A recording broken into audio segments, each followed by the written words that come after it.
Hoje temos alguns assuntos que já são de conhecimento da maioria das pessoas. Eu vou fazer, portanto, breves comentários sobre esses assuntos. O primeiro assunto é óbvio, é a CPI, ou CPMI, porque é mista, M de mista, Senado e Câmara, do 8 de janeiro, que o governo não queria que fosse instalada e depois passou a querer, entre aspas, e agora, tendo maioria na CPI, está ditando as regras com a omissão ou a cumplicidade daqueles que têm o dever de impedir que isto esteja acontecendo. Isto o quê? A CPI, tanto vale para a CPI, Comissão Parlamentar de Inquérito, como CPMI, que é a mista, quando não é só da Câmara ou não é só do Senado, esta comissão ela é um direito das minorias. Muita gente ouve falar isso, porque muito jornalista papagaio, currupaco, repete isso sem saber direito o que está dizendo. A CPI é um direito das minorias, porque para que ela exista, basta que um terço, portanto, a minoria, ou da Câmara ou do Senado, requeiram a sua criação e, consequentemente, a sua instalação. Portanto, é um direito das minorias. Se ela é um direito das minorias, porque o quórum exigido para se criar uma CPI não é de 2/3, nem mesmo de metade mais um, mas basta 1/3, significa que as minorias podem criar CPIs, que é comissão de investigação com poderes idênticos aos poderes que existem no judiciário para apurações em processos criminais. Pois bem, só que há um contrassenso. Contrassenso para não dizer safadeza. O que acontece? Abre-se a CPI, que não era querida pela maioria, pelo governo, e depois o direito da minoria acaba sendo jogado no lixo. Por quê? Porque hoje a relatora Elisiane, que eu prefiro não falar sobre o que eu acho a respeito dela, ela pura e simplesmente barrou a convocação requerida pela minoria de determinadas pessoas que o governo não quer que sejam ouvidas. Exemplo, aquele general do GSI, o tal do G. Dias, que estava lá perambulando nas adjacências do gabinete do presidente, dentro do Palácio do Planalto, no tal dia 8, não querem que ele seja ouvido. Ela, relatora, vetou. E também não querem que seja ouvido o ministro da Justiça e Segurança Pública, Flávio Dino. Ora, se é direito da minoria ou das minorias a instalação de uma CPI, a criação de uma CPI, isto tem que valer para depois que ela estiver aberta, os requerimentos das minorias têm que ser aceitos. Não cabe à relatora uma indivídua, entre aspas, simplesmente para proteger os seus colegas, vou ficar por aqui com essas expressões saudáveis, ela dizer: isso não vou ouvir. Em primeiro lugar, uma CPI é para investigar. É um inquérito. Inquérito é peça investigativa. Peça investigativa que antecede, inclusive, no processo penal, a própria abertura do processo. E é feita pela polícia, inclusive pela iniciativa da polícia. Ora, na hora em que você tem lá um general, o tal do G. Dias, deambulando às portas do gabinete do presidente e convivendo com os tais invasores, você não pode deixar de ouvi-lo, sob pena de você estar fazendo uma farsa e não uma investigação.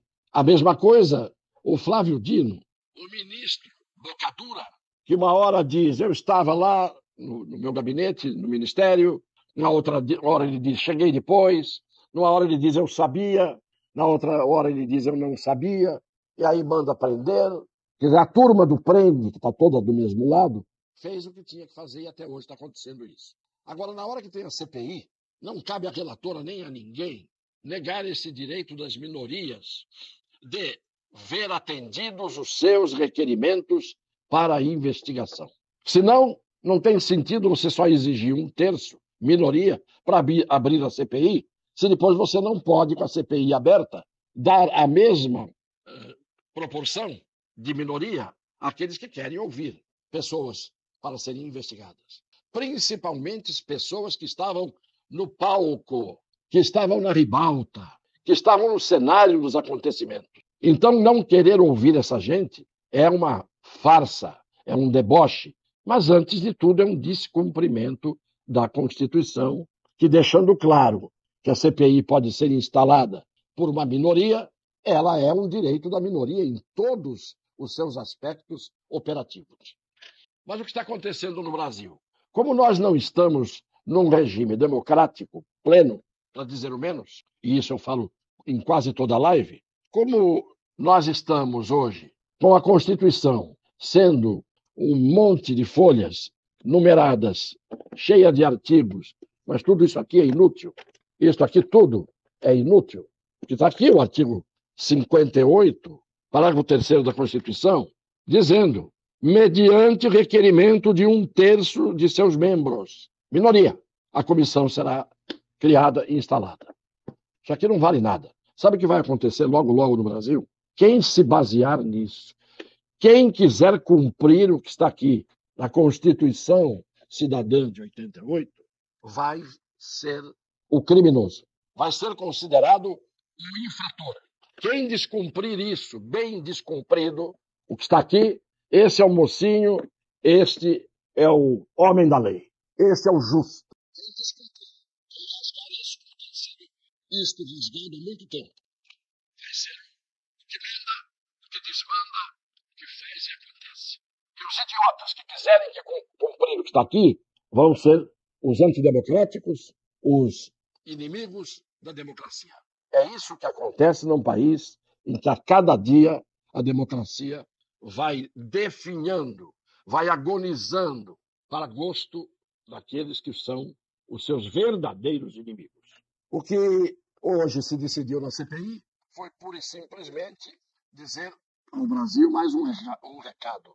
Nós mandamos, nós fazemos, nós somos a força. Encolham-se, acovardam-se, tremam de medo os que divergem de nós. Eu aqui nem tremo de medo, divirjo e falo o que tenho que dizer, porque falei sempre desde moço. E não é na minha idade de um octogenário que eu vou tremelicar diante desses brucutus do poder, ou do abuso do poder. A dona Dilma Rousseff tem um assessor que ela levou para o BRICS, lá para o banco do BRICS, Elias Jabbour, que é um comunista. E ele deu uma entrevista, que eu ouvi hoje, dizendo que ele é a favor da pena de morte só no socialismo. Aí o repórter perguntou para ele, o entrevistador, mas como, só é a favor da pena de morte de um lado só? Por quê? No socialismo, sim, e no outro lado, ou nos outros lados, não. Ele falou porque no socialismo os pobres têm os direitos garantidos. Não é o que a história mostra. Esse autor de fake news, ao dizer isso, ou é um estúpido que não conhece história, ou é um desses desavergonhados que falam de algo que não sabem, ou mesmo sabendo mentem. Aí ele diz, no capitalismo não. No capitalismo tem que ter pena de morte. Porque no capitalismo morrem os pobres, como quem diz. Só os pobres são condenados. O que me consta é que de uns anos para cá, nós vivíamos numa democracia e num país capitalista. Não havia pena de morte e os condenados, graúdos condenados, poderosos condenados, exercentes de cargos no poder, empresários cúmplices de todos eles, isto é, os autores da corrupção em geral, todos são sobreviventes, não morreu ninguém, nem de pena de morte, nem de coisa nenhuma. Então o senhor Elias Jabbour, que diz que no regime socialista a pena de morte devia existir e deve existir para proteger os pobres, ele está enganado diante da história recente e atual. E o Brasil capitalista, tão capitalista que houve o escândalo que houve, apurado pelas investigações no Mensalão, no Lava Jato e assim por diante.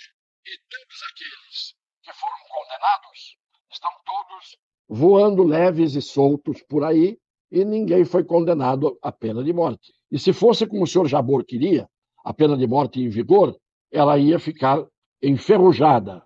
A cadeira elétrica, a forca, a corda ia apodrecer, porque nenhum pescoço desses que foram condenados nessa corrupção toda que a gente vê no Brasil, nenhum pescoço iria para a guilhotina, nem para a forca, e ninguém seria eletrocutado.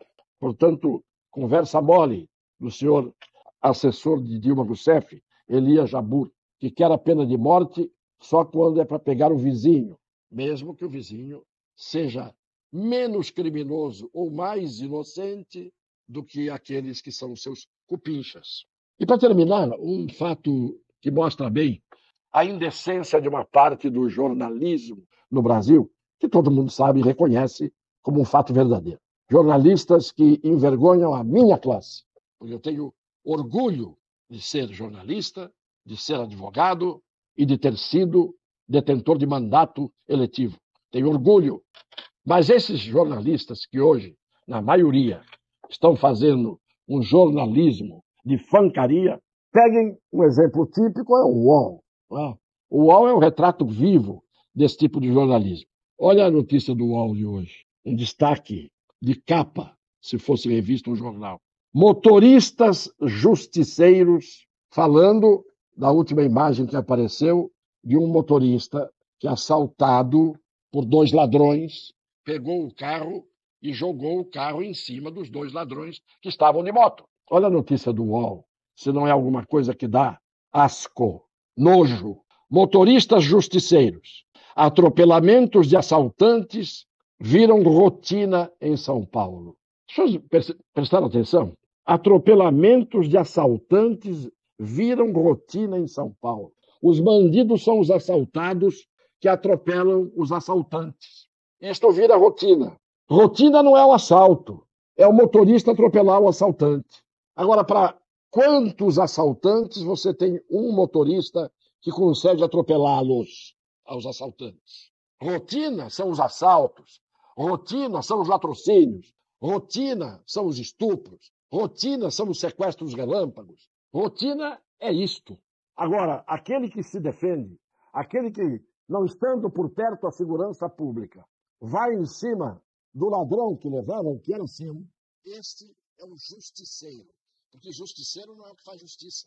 A palavra justiceiro tem um sentido pejorativo. Justo é o que faz justiça. Justiceiro é o que faz a justiça pelas próprias mãos ou que resolve fazer justiça achando pela sua cabeça o que deve ser feito ou não, no lugar do poder que deveria fazer justiça. É só justiça e não como rotina injustiça. Agora, o UOL, como sempre, defensor dos opressores, não dos oprimidos, dos opressores, dos direitos humanos dos assaltantes. É aquela turma que vê o mundo por seus olhos tortos. Vem e diz, motoristas justiceiros. Podem olhar no UOL de hoje. Atropelamentos de assaltantes viram rotina em São Paulo. Isso significa, senhores do UOL, que os assaltos são rotina. Porque se atropelar assaltante é rotina, o assalto é rotina. Mas que nós sabemos que não há um atropelamento para cada assalto, sobram assaltos muito mais assaltantes do que justiceiros na praça, não é? Este é o UOL, cujas fake news, cuja parcialidade, cuja falta de isenção, cuja vocação para deformar as notícias, para noticiar o que interessa, fica aí livre e solto, porque faz o jogo dos que hoje detêm o abuso do poder.